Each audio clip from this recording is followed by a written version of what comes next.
I love being a principal. And for the record, this was not an interview. I didn't tell you.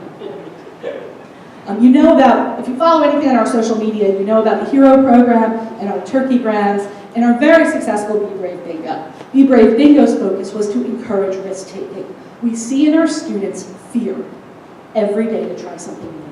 I'm not going to be good at that, so I'm not going to try it. So Be Brave Bingo encouraged our students to take some risks. Risks as small as trying new food. And it was wonderful to see our students down the hallway saying, Ms. Bosies, I got bingo on my board. Look what I did today. And being able to share with them what were those risks. Additionally, right now, and I really encourage you to follow Mrs. Mason's blog, because she has a wonderful piece right now about the It's Not Just You program that's running, which is about building compassion, understanding that you are not alone in the situation. Just like that one boy was home today saying, I don't want to wear a costume because my friends might make fun of me. 20 others were doing the same thing. When I spoke to Mrs. Mason about the activities she has been running this year, I asked her to look at them through the CASEL lens and to really say, what are we already hitting? And you're going to notice that we are hitting many of CASEL's sub-competencies. So why a program? Why not just keep with these activities? And the best way I can explain that is, many of you know that I was a competitive figure skater for 12 years. And if you are an athlete, you know about muscle memory. Why do you go through a program time after time after time again? Because it becomes ingrained. What a social emotional learning program will do that an activity doesn't is to become interwoven into the fabric of our community. So over time, from kindergarten through 5th or 6th grade, we are constantly talking about this is how we solve programs. That becomes part of who you are as an individual and part of who we are as a community. That is the number one reason we are moving from activities to a program. So here's what's amazing. You can't open the paper right now without either hearing a tragic story of a student who may have committed suicide, may have been bullied, may be struggling with anxiety. Well, guess what? Vendors are pretty smart. They read those papers too. There are probably 50 different social emotional learning programs out there right now. That's very different from a few years ago. So if we're going to look at all these programs and make a fiscally responsible decision for the district, where do we start? Well, the first thing we start at looking at is up here. These are the 5 categories that social emotional learning programs typically deal with. And then we start to say, what's the percentage breakdown and what do we know about our students? Well, I will tell you something about our students. If lunch and recess is any indication, they need strengthening in their interpersonal skills. Because their first response when conflict happens is to push someone. They do not have the skills to deal with conflict. It's pretty important. So we're going to want a program that has a strong focus on interpersonal skills. We also know that the emotional processing skills, things like Captain's Now, are something that we need in our community. So we want to see if a program also addresses that. Sadly, just like with a math program, just like with a language arts program, just like any other program, nothing does it all. So that's where, as an administrative team, we've really started to research what's important. So first thing that's important is what do we need? The second thing that's important is to think about who we are. We are the largest elementary school in Bergen County. As a result of that, creating consistency in this school is difficult. So we want a program that has explicit instruction that says this is how we deal with a problem, that says this is the vocabulary we use at Oradell Public School. I will use an example of one program I read about. They differentiate between telling and tattling. Telling is when we try to get someone out of trouble. Tattling is when we try to get someone in trouble. They talk about double D behaviors, dangerous and destructive behaviors. If you see a behavior that's dangerous or destructive, that's immediately a time when you tell. If we start introducing that vocabulary and those skills to our kindergartners, and we build on it in 1st grade and 2nd grade and upward, we build the muscle memory that athletes build, and we give our students the tools that they need to be successful. We also also do need to look at things such as how is it going to meet our PD and health standards. Explicit programs make it easier to prove to the state that we're meeting those standards. We're not weaving them in here and there and leaving it to chance that every teacher is covering those skills. We're making sure that this program has 50 lessons, it happens twice a week, and we know when it's happening and there's accountability for it. Some of the other factors we considered is time. There's only so many hours a day. And I know as Mrs. Pisa will tell you, when you look at science programs, the science programs think that all you do is teach science. So they are built to teach science an hour and a half a day, 5 days a week, all year long. So we need to be realistic. How much time do we have in our schedule that we can devote to social emotional learning and still know that we're getting the job done? We need to look at professional development. That's everything. How we implement a program starts on day one with the professional development that we give our teachers. Are we giving them the tools to successfully implement this program with validity? How is it scaffolded across grades, but more importantly, across the school? If that program only teaches classroom teachers, what about the special ed grade teachers? What about the lunch aides? What about the parent community? We will not achieve success until we achieve consistency, and that will only happen if the program touches every different stakeholder. And for us especially, as a one-school district, we really need to look at how do you sustain this program. Is there a train-the-trainer component to it? So that after we do that initial professional development, is there a way for us to train our staff to then train the future of Oradell Public School? And again, what competencies are focused on, are focused in it?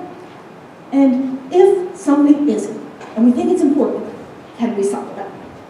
So if mindset isn't a part of the program, can we still use our social emotional learning activities to address mindset? Or are we just taking on way too much because the program isn't doing what we need it to do? We don't want a program that's going to make us reinvent the wheel, but we acknowledge that no program does everything. So let's make sure we choose a program that has primarily what we need, acknowledge that we're going to have to do some sprinkling, and move forward that way. So at this point in time, as an administrative team, we have reviewed many programs, many resources. And these are the 3 programs that we've narrowed it down to.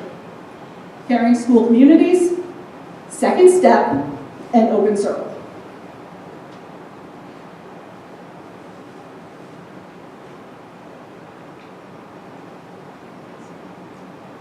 And this is where we're moving next.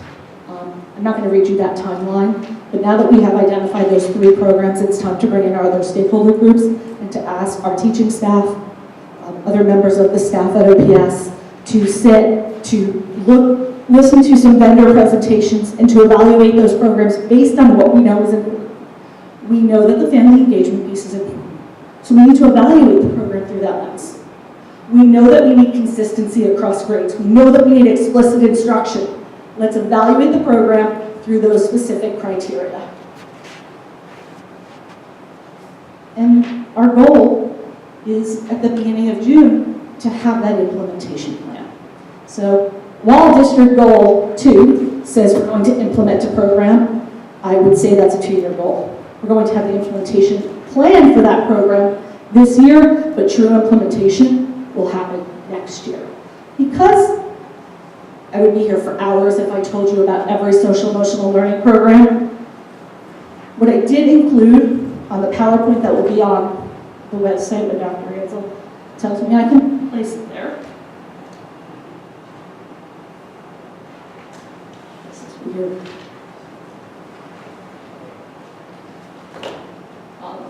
There.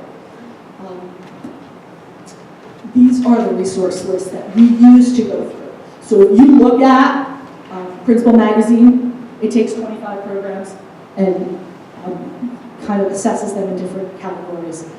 It actually builds on this huge, the Wallace Foundation's report, which has 50 different programs.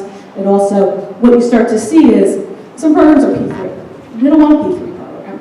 So okay if we have a K-5 program, we can treat our sixth graders a little differently, but we can't have a program that needs an hour every day. We don't have that time. So if you want to learn more about that, or if you want to see more about those 3 programs that I mentioned are the finalists, if you will, you'll find the link for Open Circle, Second Step, and Caring School Communities. So, any questions?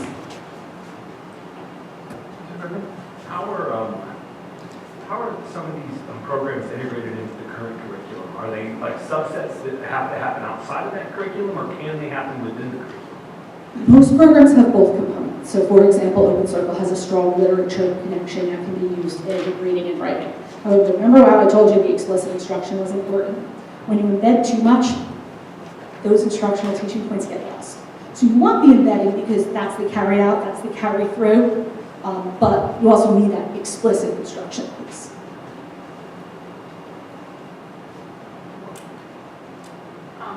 Ms. Bozios, how do any of these programs also have a strong parent component so that social, emotional, all of this is wonderful here at school, but as we can see, the parents seem to be looking to extrapolate many of these things by just our example of their attendance list. We actually didn't choose any programs that were viewed negatively in parent engagement. There definitely are some that are stronger of those 3.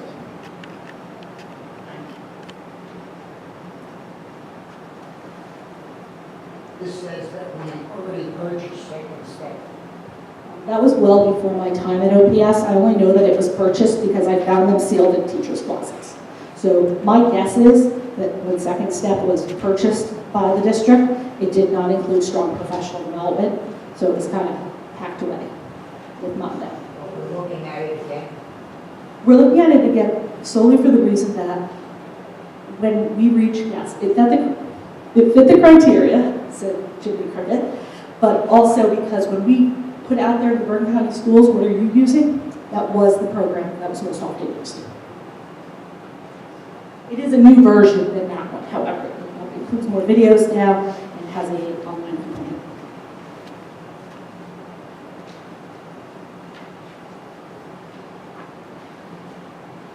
Any other questions?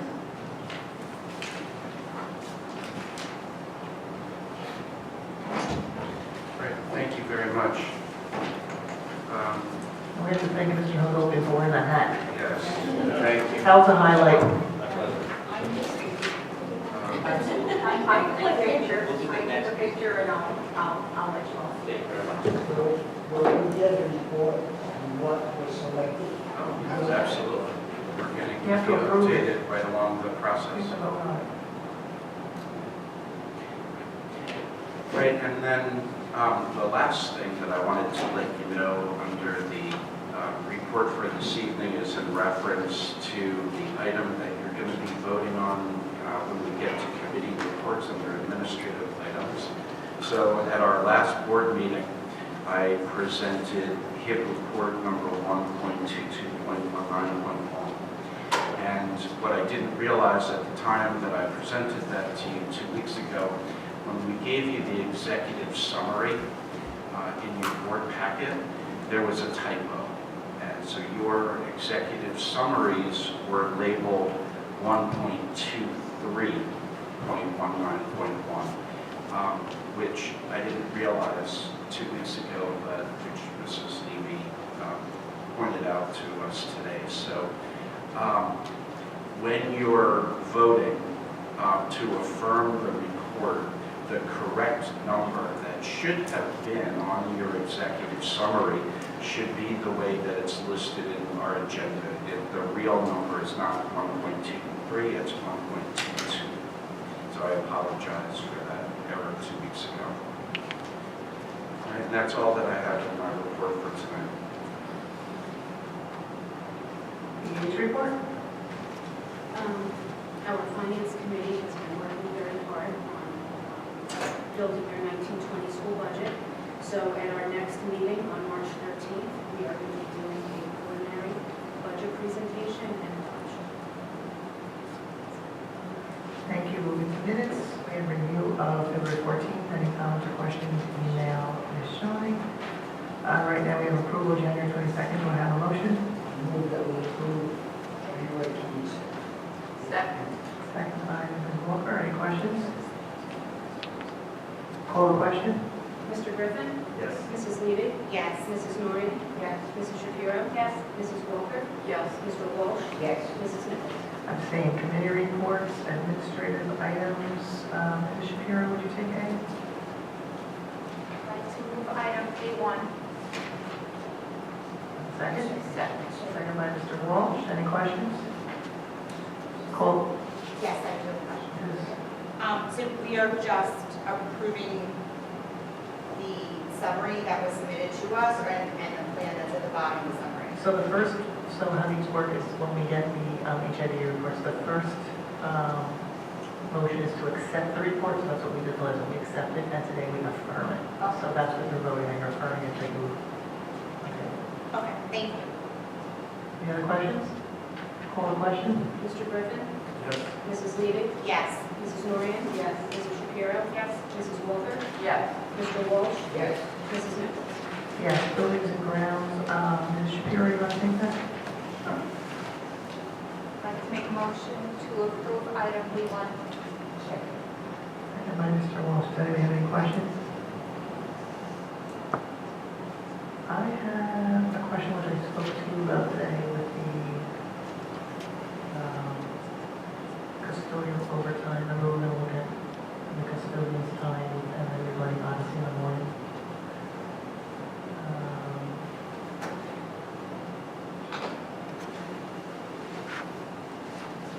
Time changing and actually from our original one. Do we know if this is the final, or do we know how it's working with Odyssey in the morning? Because if Tom was working for, whichever custodian was in, if he was working already straight time, you know how it works, please? So what usually happens is, Mr. Williamson coordinates with the rec department on Thursdays to see what their schedule is going to be for the weekend. And then so he's able to place the staff on the weekend. So in last weekend, Mr. Ackerman worked half a day on Friday and made up the difference on Sunday, so that he would just be over. Now, this is Saturday, this was the Boy Scout fish fry, and I believe Odyssey was here in the morning, because they sent an email about paying for overtime from the morning. So, I just want to make sure, and, So the reason why the time was changed was to simply add an additional half an hour cleanup time, because this was such a large road, and Tom was working solidly in time on the Boy Scouts and the parents, they helped the way over tables and chairs, and slowly needed to mop the entire area. And he felt it would take longer than half an hour, but these are always preliminary estimates and a maximum what we feel. The organization is not billed until the actual payroll is reviewed and posted, and then they are billed who work. So, for example, sometimes on custodial overtime, the hourly rate that would be there would be Mr. Williams' rate. Depending upon the schedule, since his hourly rate is the highest, we would use that rate as a not to exceed item. But then usually there is a different custodian who would work in his replacement, and then the organization will be billed whatever that particular custodian's rate is. okay. Can we just look at what we talked about? I know this is going to be preliminary, so when we still look to see if he was 4 days removed, this is the fifth day. We had Odyssey here in the morning, there was an email that Odyssey parents would pay for time in the morning. Yeah, they were taking that as the overtime because they were not, because they were assuming that the custodian was going to be pregnant. No, Fish Farm started. I don't even think it's over. It was, well, I spoke with the person who organized the fish fry because we were, Kevin, Tom. Well, they say they're going to be done, but they're never done. Well, I asked Kevin to let me know what the actual was. Right. Okay. What's the rec program? On Saturday.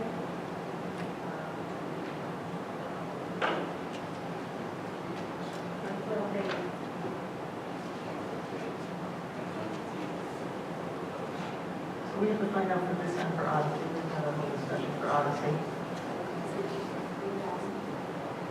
No, that's what it's find out. She sent an email.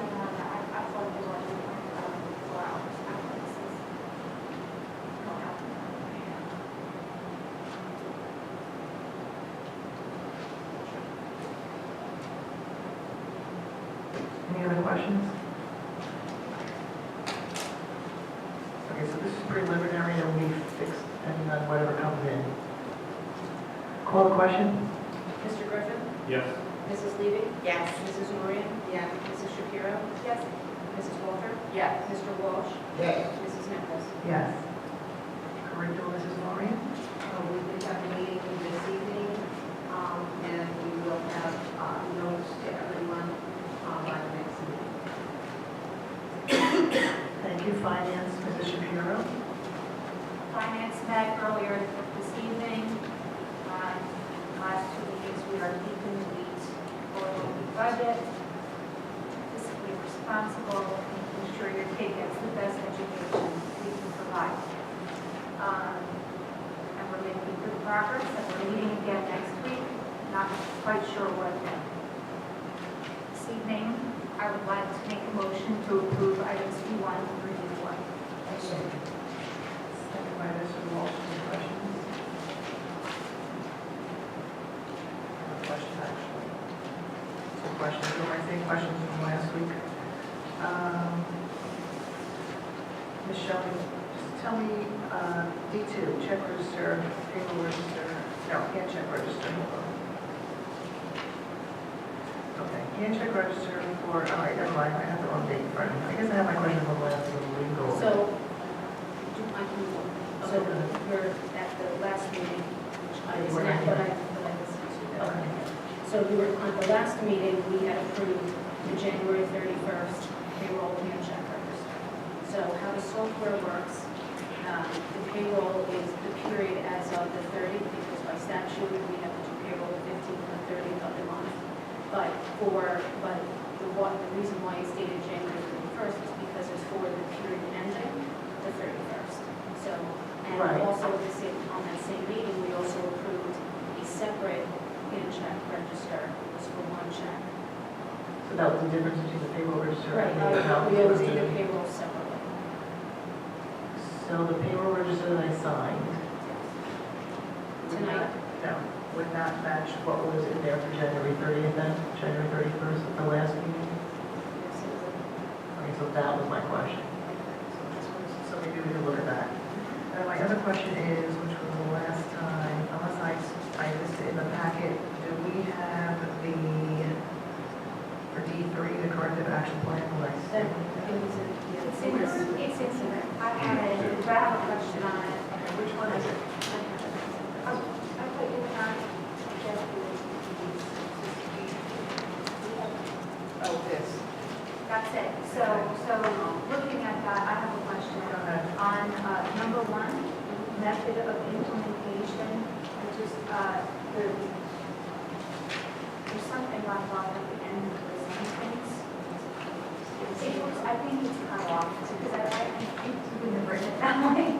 There's no period, there's no to ensure, blah, blah, blah. See that?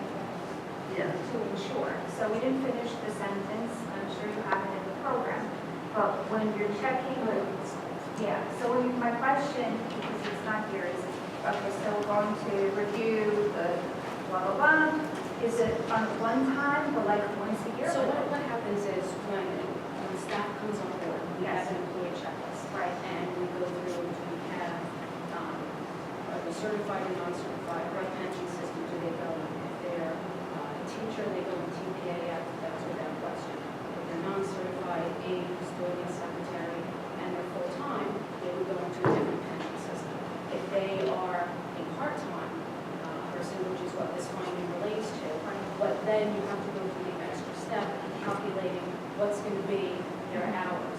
So this finding was in relation to 2 nurse aides that we had been on the roll for quite some time, but during the course of the years, they changed the pension laws and they created this pension system called DCRP. And one of the requirements to be enrolled in these CRPs that you would have to be projected to make a minimum of at least $5,000. And if you were projected to make $5,000, you had to be enrolled into that pension system. And I think from the get-go, when these two staff members came on board, this pension system wasn't in place at that time. So I think it just got caught off the radar for these two staff members because they're the only two in the district. Everybody else is full-time, and those part-timers are the part-timers who be lunch aides or the morning monitors. They don't see that. So the question To your question, so when a new staff member comes on board, we have an employee checklist, and we have a tick-off item, this information, their application, their pension system, this was discovered when the order was I in district. understand, so it's one time when they come in. Going forward, now that we know this, Once it they're won't enrolled, change. it won't change. It won't Once change they're unless enrolled. somebody's hours change and compensation changes. Correct. So then it could fly under the radar. No, it wouldn't, because there are quarterly reports that are done, there are monthly submissions to the pension systems, and then there are quarterly reports. So once a staff member is enrolled in the pension system, it is on the radar, and it doesn't come off. The only way it would go off the radar is if the individual went into the software and deleted the individual, but there would be an audit trail of that, because there would be correspondence from the Department of Education. So you don't have somebody who be compensated at X, but ends up changing to Y and then, you know what I'm saying? Well, if. Can it so- change? It sounds to me like it can change. So if It I can start, change, yes. it can change.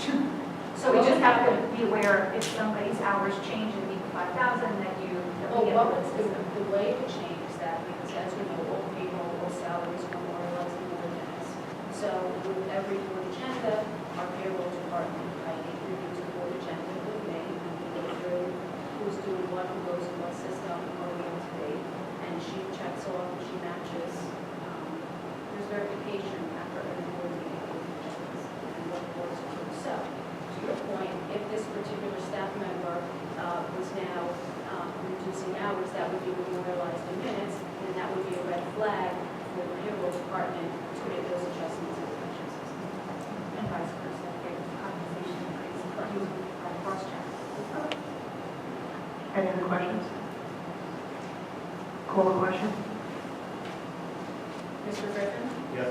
Mrs. Levy? Yes. Mrs. Norria? Yes. Mrs. Shapiro? Yes. Mrs. Walker? Yes. Mr. Walsh? Yes. Mrs. Nichols? Yes. Delegate report, Mr. Walsh? I don't have a report, I have a legislative meeting coming up in a couple of weeks, but I think we have a meeting before. Another date? I- Okay, just make sure I get this on the next agenda. Moving to personnel, we need to go into a quick closed session.